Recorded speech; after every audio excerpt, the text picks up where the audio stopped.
Mayor Ejaz এই লোকটি জুলাই আন্দোলনের দেয়াল চিত্রগুলো, বিদ্রোহের চিত্রগুলো, স্বাধীনতার চিত্রগুলো, ছাত্ররা যে ছবিগুলো এঁটেছে দেয়ালে দেয়ালে, মেট্রো রেলের ফিলারে ফিলারে, স্কুলের ফিলারে, রাস্তার পাশে, এগুলা মুছে দিচ্ছে কে? এই ঢাকা সিটি কর্পোরেশনের মেয়র। এই বেয়াদব মেয়রের ব্যাপারে প্রচুর কথা আছে, বলবো সব প্রমাণসহ। এবং একে নিয়োগ দিছে কে? একে নিয়োগ দিয়েছে আসিফ মাহমুদ সজীব ভূঁইয়া, আমাদের এই যে চিকন চাকন উপদেষ্টা, স্মার্ট উপদেষ্টা। জুলকারনাইন সায়ের স্বামীর চোখে নতুন চোর, নতুন ধরা খেয়েছে দ্বিতীয়বারের মতো। আসিফ মাহমুদ সজীব ভূঁইয়ার কথা বলছি না আমি, চোরটা আসিফ মাহমুদ সজীব ভূঁইয়া না, চোরটা কিন্তু এজাজ। তবে আসিফ মাহমুদ সজীব ভূঁইয়া অনেকের হাতিয়ার।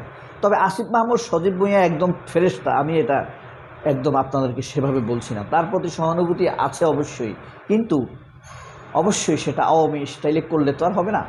যেমন এর আগে তার বিরুদ্ধে একটা অভিযোগ ছিল যে তার বাবার নামে সে একটা লাইসেন্স করেছে, ফার্স্ট ক্লাস লাইসেন্স করেছে, মানে কন্ট্রাক্টারি লাইসেন্স করেছে। সেটা এই জুলকারনাইন সায়েরের হাতে ধরা খেয়েছে। তবে সায়ের সেখানে খুব একটা ভদ্রতার পরিচয় দেননি। সায়ের ফেসবুকে পোস্ট দেওয়ার আগে আসিফ মাহমুদ সজীব ভূঁইয়ার সাথে অবশ্যই আলাপ করা দরকার ছিল। এটা ছিল তার ভদ্রতা। ছোটোবেলা থেকে যদি সাংবাদিকতা করতেন তাহলে বুঝতো। সে তো সাংবাদিকতা করে এই যে কিছুদিন আগ থেকে হুইসেল ব্লোয়ার হিসাবে, বা রাজসাক্ষী। খুন করলে আমরা বলি রাজসাক্ষী, আর সাংবাদিক হলে বলি, অপরাধ করে সাংবাদিক হলে বলি হুইসেল ব্লোয়ার। যাই হোক, এখন ফ্যাক্ট হলো এই আসিফ মাহমুদ সজীব ভূঁইয়া কি জুলকারনাইন সায়েরের নতুন চোর? না। এই আসিফ মাহমুদ সজীব ভূঁইয়া যে অপরাধ করেছেন, তার বাবার লাইসেন্স করেছেন ঠিকাদারি, কিন্তু সেটা তিনি পরে ক্ষমা চেয়েছেন, এটা আপনারা জানেন, পুরনো বিষয়। কিন্তু নতুন করে সে যে জিনিসটি ধরা খেয়েছে আমরা তো জানি না, অনেক দিন হয়ে গেছে। এই যে সিটি কর্পোরেশনের মেয়র নিয়োগ দেওয়া হয়েছে এজাজ, এই এজাজকে নিয়োগ দিয়েছে এই আসিফ মাহমুদ সজীব ভূঁইয়া। আসিফ মাহমুদ সজীব ভূঁইয়া কি এখান থেকে বেনিফিটেড হয়েছে কি না আমরা জানি না, কে তাকে তার জন্য সুপারিশ করে। তবে সরাসরি সুপারিশ করেছে এই সজীব। আর এই এজাজ কী করছে এখন? এই আমাদের দেয়ালে দেয়ালে জুলাইয়ের এই চিত্রাঙ্কন, দেয়াল লিখনগুলো সে মুছে ফেলছে, তারপরে গিয়ে আপনার ভেঙে ফেলছে অনেক কিছু। এই এজাজের ব্যাপারে একটু বলে নিই। এজাজ হলো অবৈধ সংগঠন হিজবুত তাহরিরের সদস্য। 2002 সাল থেকে সে হিজবুত তাহরির করে। 2বার সে আওয়ামী লীগ আমলে অ্যারেস্ট হয়েছে। বর্তমানে সে 10 নভেম্বর, এই যে হাসিনা পালানোর পর, সে হিজবুত তাহরিরকে অবৈধ সংগঠন থেকে বাদ দেওয়ার জন্য সে দেন দরবার করে যাচ্ছে, হিজবুত তাহরির যেন রাজনীতি করতে পারে। এই এজাজ যেমন এনসিপির বদনাম করবে, জুলাই আন্দোলনের বদনাম করবে, একইভাবে এই এজাজ বাংলাদেশের বদনাম করবে। হিজবুকে এবং বাংলাদেশের যে গোয়েন্দা সংস্থাগুলো আছে, এসবি, ডিজিএফআই, এনএসআই, হ্যাঁ, এমটিআই,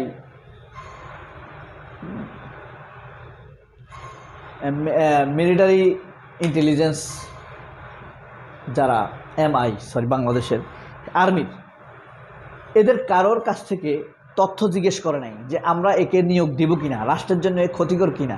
এনএসআইয়ের কাছেও জিজ্ঞেস করে নাই, ডিজিএফের কাছেও জিজ্ঞেস করে নাই। এই আসিফ মাহমুদ আমরা যাই না, নিয়োগ দিয়ে দিয়েছে। আসিফ মাহমুদ এখন আমার কাছে চরম বিরক্তিতে পরিণত হয়েছে। স্টুপিড, গাদা, টাউট। কোনো কথার ব্যাপারে তোমরা আমাদেরকে ব্যাখ্যা দিবা না যে এদিকে এই করে নিয়োগ দিয়ে। এর আগে আপনার এর আগে আপনার ইয়েকে নিয়ে নিয়োগ দেওয়া হয়েছে, আপনার এই মোস্তফা সরওয়ার ফারুকীকে। সে কি এই যে এনএসআই, ডিজিএফআই রিপোর্ট নিয়েছে যে একে নিয়োগ দিলে কী হবে, ক্ষতি হবে কিনা? এরপরে জুলাই বাংলাদেশ ব্যাংকের বাটপারদেরকে নিয়োগ দেওয়া হচ্ছে, এদের ব্যাপারে রিপোর্ট নেওয়া হচ্ছে না।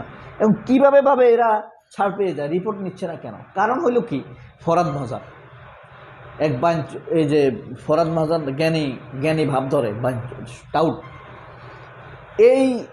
এর কথাই বলতেছিলাম, তখনও আমার গালি এসে গিয়েছিল। আরেকটা ছিল ছোটন চিরকাল গোয়েন্দাদের সাথে সম্পর্ক বজায় রাখে, কার মতো? সুলেমান সুখনের মতো। এই ছোটন হইল আবার শফিক রেহমান আছে না, জাহিদাদিন পত্রিকার, শফিক রেহমানকে কিন্তু ধরাই দিছিল এই ছোটন। সে জায়জাদিন পত্রিকার যুগ্ম সম্পাদক ছিল। এই ছোটন আবার জাফরুল্লাহ চৌধুরীর নাম শুনছেন? চৌধুরী জাফরুল্লাহ, গণস্বাস্থ্যের চোর জাফরুল্লাহ না, তার বায়রা। হ্যাঁ, এই ছোটন আসিফ মাহমুদের আসিফ মাহমুদ একটু বিটাল প্রকৃতির, কোনো কথা সে স্পষ্ট বলতে পারে না, সিদ্ধান্ত নিতে পারে না। সে একটি বড় মন্ত্রণালয়ের দায়িত্বে আছে। দেখেন, তার মন্ত্রণালয় স্থানীয় সরকার মন্ত্রণালয়, কিন্তু তার অধীনে আওয়ামী লীগের যত দুর্নীতি হয়েছে স্থানীয় সরকার মন্ত্রণালয়ের মাধ্যমে বেসিক্যালি দুর্নীতি হয়েছে। আর অর্থ মন্ত্রণালয়, স্বাস্থ্য। আওয়ামী লীগ কিন্তু অনেক প্রকল্প রেখে গিয়েছে। ধরেন আওয়ামী লীগের প্রকল্পগুলো কেমন, একটি ব্রিজ করা হবে, ব্রিজের খরচ হলো মাত্র 1 কোটি টাকা, তারা এই ব্রিজের বাজেট করবে 10 কোটি টাকা। 1 কোটি টাকা ব্রিজ করবে, বাকি 9 কোটি টাকা শেখ হাসিনার অ্যাকাউন্টে দিয়ে দেওয়া হবে। এভাবেই আওয়ামী লীগ দুর্নীতি করত, শেখ হাসিনা দুর্নীতি করত। ঠিক এই কাজটা তো এখনও চলছে। আওয়ামী লীগের তো শত শত প্রকল্প এখন ফেলে রেখেছে, রাস্তাঘাট, ব্রিজ, কালভার্ট। এরা তো উন্নয়ন করতো খাওয়ার জন্য। এখন এই উন্নয়ন কর্মকাণ্ডগুলি কিন্তু চলছে। এটা কি আসিফ মাহমুদ সজীব ভুঁইয়া বুঝে না? এই প্রকল্পগুলো কি পুনঃতদন্ত করতে পারে না, পুনঃ অর্থায়ন করতে পারে না, পুনরায় এগুলোর বাজেট রিকনসিলিয়েশন করতে পারে না? কেন করছে না? এগুলো কেন শোনা যাচ্ছে না? চট্টগ্রামে এই যে চট্টগ্রাম স্তম্ভ হচ্ছে, এই স্তম্ভর খরচ পদ্মা সেতুর দ্বিগুণ। আওয়ামী লীগের প্রজেক্ট, সেই প্রজেক্টের কাজ চলছে। এগুলাতে কি অর্থের অপচয় হচ্ছে না? অবশ্যই আওয়ামী লীগের যেসব কর্মকাণ্ড অর্থের অপচয় হচ্ছে সেগুলা তদন্ত যাচাই বাছাই হওয়া উচিত। কিন্তু আসিফ মাহমুদ সজীব ভুঁইয়ার মধ্যে এগুলোর হস্তক্ষেপ নেই, যেটা আমরা দেখতে পাচ্ছি। এখন এজাজকে দ্বারা কি কি ক্ষতি হচ্ছে দেখেন। জুলাইয়ের দেয়াল লেখন ধ্বংস হচ্ছে, স্থানীয় সরকার পল্লী অঞ্চলের হচ্ছে, হিজবুত তাহরির পুনর্বাসিত হবার চেষ্টা করছে, অবৈধ তালিকা থেকে সেটা মুক্তি পাওয়ার চেষ্টা করছে। এরপরে কি করছে? যেসব কর্মকাণ্ড করছে, আপনার এই জামাত শিবিরের সাথে এনসিপির দূরত্ব তৈরি করছে, এনসিপিকে একা করে দেবার চেষ্টা করছে। এরপরে তারা আপনার ভারতের সাথে যুক্ত করছে। আপনি দেখবেন হিজবুত তাহরির কখন মিছিল করে, মনে আছে? আমাদের আরেক এখনকার উপদেষ্টা, এই যে বিতর্কিত উপদেষ্টা আপনার মাহফুজ আলম, তাকে হিজবুত তাহরির বলে অভিহিত করেছিল বাস্টার্ড রাজসভার সাংবাদিক খালেদ মহিউদ্দিন এবং দরবেশের কামলা খালেদ মহিউদ্দিন, মনে আছে? আনন্দবাজার এটার অভিযোগ তুলেছিল তসলিমা নাসরিন, আনন্দবাজার নিউজ করেছে, সেই রেফারেন্স দিয়ে কথা বলেছে এই বাস্টার্ড ফাদার রাজসভার সাংবাদিক খালেদ মহিউদ্দিন। এভাবে কিন্তু হিজবুত তাহরির ভারতের সাথে তাল মিলেই রাখে। পৃথিবীর অনেক দেশে হিজবুত তাহরির নিষিদ্ধ, সৌদি আরবে তো হিজবুত তাহরির নাই। তো হিজবুত তাহরির নিয়ে এত বাড়াবাড়ির কী দরকার? এজাজকে দ্রুত এখান থেকে প্রত্যাহার করা হোক, আমরা এই ব্যাপারে জানাচ্ছি। সবাই অনেক ভালো থাকবেন। আল্লাহ হাফেজ, আসসালামু আলাইকুম।